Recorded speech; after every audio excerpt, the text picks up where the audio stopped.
Welcome to my newest vlog. I know it's been a little while since I was last speaking to you. The training runs are now done in terms of the long distances. I did 23 miles last week and I'm now currently 3 weeks out from the marathon day itself. This is when the training runs start to change up a little bit. They're less distance, less time that I'm out on the runs for, but I'm trying to do them faster. So generally speaking, they're a little bit kinder on the legs, but my lungs are suffering a bit more. The purpose of this is to try and increase my speed. So now I know that I will get to the end of the marathon, I'll be able to run 26 miles, but now my focus is on how quickly can I do that. So some people ask, why would you bother doing speed work or interval training when you are training for a marathon? And I'm going to show you that today. So, interval training. I just put here a little graph. So if we put lactic acid here, lactic acid is the thing that builds up in your muscles and it makes them acidic, in your blood within your muscles, which makes them all acidic, and eventually you have to stop because of it. It's that jelly-like feeling. So there's a point when there's barely any in the muscle, there's a point when it's building up and you know it's there, but you can still fight it off. That's if you think about your 5k and 10k runs, when you're really pushing it, but you just feel like you've got enough to get to the end. And then there's an intensity where it just becomes too much and you have to stop. And that actually occurs, probably a little bit more information than needed, but around about 4 millimoles of lactate in the blood. At that point, once you go above that, it becomes too acidic and your only option is to either stop or slow down.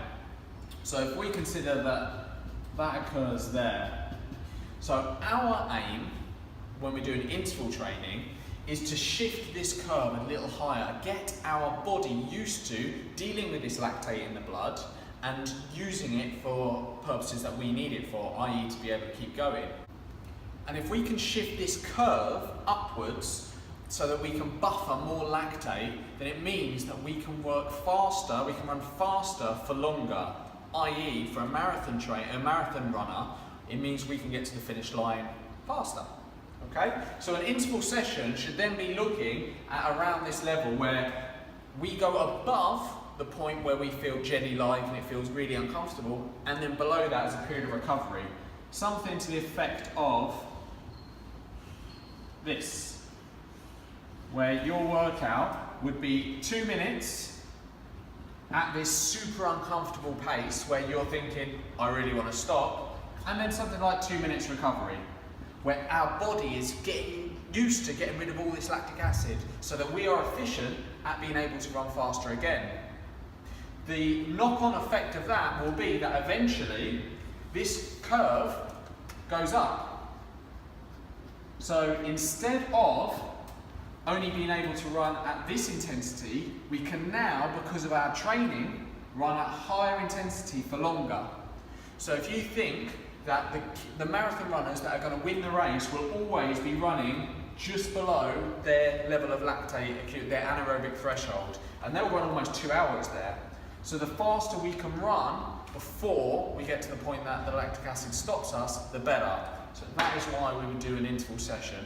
And if you're thinking about how to set your own interval session up, I'd recommend 20 minutes working, 2 minutes at hard pace,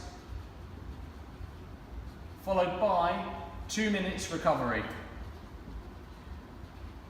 For those looking to get a decent time in a marathon, and when I say decent, I say anything under 3.5, under 4 hours, you want that recovery to be jogging. So it's hard running followed by jogging. If you're thinking about between 4 and 5 hours that time, then you can work 2 minutes at a hard run and then have that as 2 minutes walking. Your body's still going to be getting used to flushing out that lactic acid. Hopefully that explains why we do interval training and why I will be doing that over the next couple of weeks leading up to the race.